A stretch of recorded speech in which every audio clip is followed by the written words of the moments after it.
Conservative MP and former Cabinet Minister Kellie Leitch was the first person to put her name into the hat for the Conservative leadership race. But ever since she launched her bid, she's stayed out of the limelight until today. So why does she want to lead the Conservative Party? And is she concerned that her support for the Barbaric cultural practices Tipline during the election campaign could harm her leadership ambitions? Here's that exclusive interview. Joining me now, leadership candidate, Dr. Kellie Leitch. Nice to see you. Thanks for having me. So let's start with the obvious question. Why do you want to lead the party? Well, you know, I've been involved in the Conservative movement in this country for over 30 years. You know, I joined when I was 14, and I believe that I have the capacity to make sure that we're successful and that we win in the future. But for me, that Conservative vision is about what Canadians, I think, are all about. If you go out and work hard, you can serve your own resources, you know, then you're generous. You can go out and help others. Mm-hmm. And that's what our party was founded on. Those are two of the core principles and values I think are Conservative values. And I'll be focused on those two over the course of the next year as we lead up to the leadership commencement and finishing in May of 2017. Okay, the election obviously, brought questions about what direction the party wants to go in. What direction do you think the party needs to go in, and how do you get it there? Well, you know, our party, I think, and I think our membership is the ones I will go out and speak to and listen to over the next number of months. But for myself, it's really about being focused on a core set of values. Those are Canadian values. And for my platform, I'll be focused on building our Canadian identity, on freedom, and on prosperity. And in that Canadian identity, as I spoke about before, and what I think is a main reason why many people come to this country, is that, you know, if you come to Canada and you work hard, you have opportunities in the future, equal opportunities. That this is a country where you can be generous because you can conserve your own resources and give back, but it's also a country that's tolerant and also focuses on freedom. And whether or not we're focused on freedom abroad or freedom here at home, those are core Conservative values, and I'll be focused on those. Okay, well, since you brought up identity and freedom and integration and all those things, I obviously have to ask you about the Barbaric cultural Tipline, practices Tipline. It was you and Chris Alexander that announced that idea, that policy during the last election. Many people believed it was divisive, even xenophobic. Why did you do that? Well, you know, I've been passionate about children my entire life. You know, I'm a pediatric surgeon. I've supported many children's charities. And as Minister of Status of Women, I was focused on making sure that we eliminated violence against women and girls, especially making sure we advocated for women's rights, whether that's health and security. You know, and I've had a lot of time to think about this since the campaign took place. And if I could go back in time, which I can't, I would change things. I would not have made that announcement that day. My intention that day was to make sure that Canadian kids, Canadian women and children, knew that if they had the courage to pick up the phone and to call, someone would answer. Isn't that what the police are for? And for me, we didn't do that day.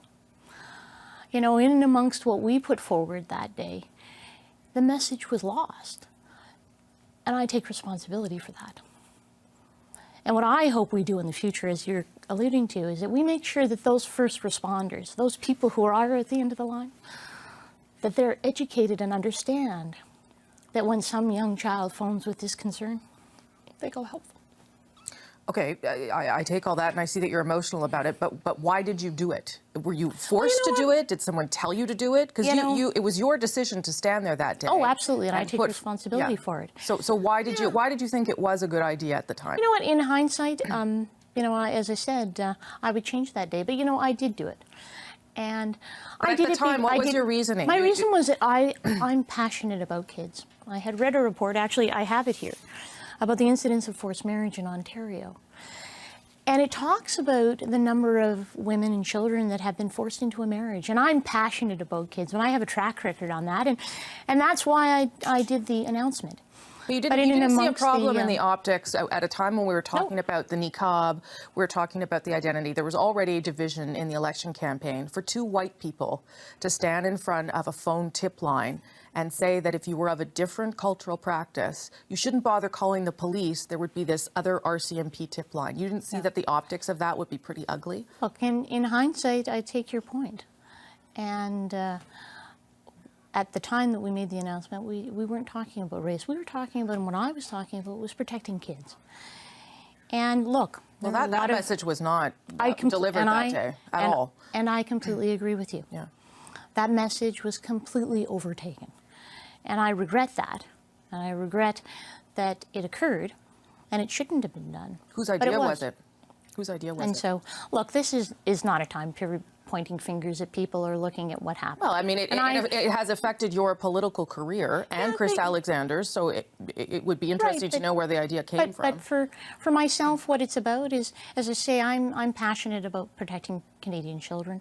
I will continue to do that. And what I think I have a responsibility to do now is to continue, whether it's as an opposition, in an opposition leadership role, or whether it's with the current government of Canada or other civil society groups, is to work towards making sure avenues are available for young Canadians that when they are in trouble, and you know, these are serious issues that we're focused on, that when those warning signs are heard, that first responders and others know what to listen for and they can act. Because that's what we should be focused on. Do you think, though, that now Canadians and Conservatives will be able to get past that? But because lots of Conservatives, failed candidates and not failed candidates that I talked to after, they pointed to the niqab, they pointed to C-24, and they pointed to that issue as three things that they did not expect, were not planned, and that shocked them. So do you think Conservatives are going to be able to move past the fact that you stood there that day and announced that? Well, as I say, I have a long-term track record on protecting children. You know, well before I was elected, and even during the time that I was elected, these were things that I was passionate about. And as I say, but you're also a long-time politician, right? You said you've been in it since you were 14, so you must have known what you were doing that day. No debate on that. But as I said, you know, my passion is about kids, and I'm fine to take responsibility for that day. But what I have to do now, and I will continue to do, is to work with others, as I say, whether it's the current government or people in civil society, to make sure that when children are in need, when women feel that their rights are being violated, that they know the avenues that are available to them, and that whether it's myself or someone else, that we are there at the end of the phone and we can help protect them. Okay, I need to also ask you about your campaign manager, Nick Wallace, who has been charged with impaired driving. He's now gone off to get some help. So he said on Twitter, is he going to continue to be a part of your campaign? Is he a part of your campaign? Who will manage it going forward? Yeah, so Nick is a friend of mine, but he resigned immediately after this event. And what I hope for Nick and for his family is that he's provided the support and ability to seek the healthcare help that he requires. So he won't be a part of the campaign going forward? I didn't say that. I think that what Nick needs to do now is focus on his health, and I have spoken to him about that.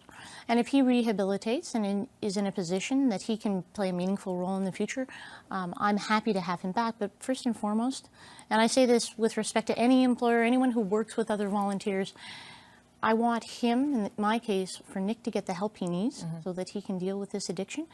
And I hope that other employers and others act the same way. And once they're rehabilitated, I absolutely am happy to have a conversation with him about participating. Even though he got behind a wheel when he was drinking? It wasn't just that he has a drinking problem. I won't speculate on the legal issues around it. You know, that's not. Well, he was charged. He was charged. No, and he admitted to that charge. Yeah. So it's not for me to speculate on that. He's admitted to it, and there are legal proceedings. But I think that as a healthcare physician, and I feel strongly about this, we need to my goal is to make sure that he has access to the help he needs so that he can take care of himself and his family. You know, you're well known in the party as an organizer. Lots of people, you last campaign, you were out helping all sorts of candidates. It's something you and I have talked about it before, all the different ridings, you know, back to front. You're probably less well known as a person to Canadians. So how do you overcome that? Is that part of the reason why you're first out of the gate, to try and, you know, tell Canadians what you're about? And what would you say to them you're about? Well, look, I'm first out of the gate because I want this job. And I think that one should go out and earn it. That's, you know, you got to work hard if you want something, and I'm willing to do that. I will focus on making sure that whether it's individuals in Halifax or Toronto or Vancouver know me better, But right now I'm focused on listening to our party membership and making sure they know and understand who they would be electing as leader in someone like myself, what I'm about, so that I can take us to victory in 2019. So a couple of issues then that are topical. Assisted dying, what the government put forward in terms of criteria, do you support that, or do you think it needs to be more restrictive or broader? Yeah, so the legislation is very complicated, and I think they've made it very convoluted. I'm reviewing it right now. What part is convoluted? They have three areas that they're going to study further, and they have 5 limitations on who's allowed to get it. Suffice it to say that having looked at the legislation, having read it, I find it very convoluted. This is a complex issue. But I do have concerns with 2 areas of it, particularly the physician conscience rights, as well as the lack of focus on palliative care. And so I'm going to continue to review it and talk to party members about it, talk to Canadians about it. But I am concerned about this legislation. Legalizing marijuana. The government's going to introduce legislation next spring. Where do you stand on legalizing pot? I don't agree. You know, marijuana is a dangerous drug, and it is a drug that has huge ramifications on children. As I've mentioned before, I'm passionate about kids, and I would never want to see a Canadian child, or quite frankly an adult, suffer a psychosis or schizophrenia. I believe that this is a drug that should be very heavily regulated. It should be treated like the strong, potent drug it is.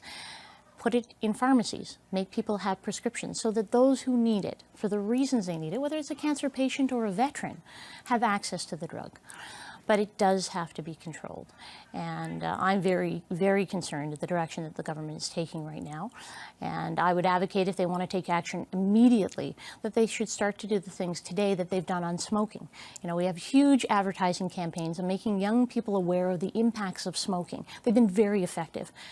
A lot of people say marijuana is a lot safer than cigarettes are. I completely disagree. I completely disagree.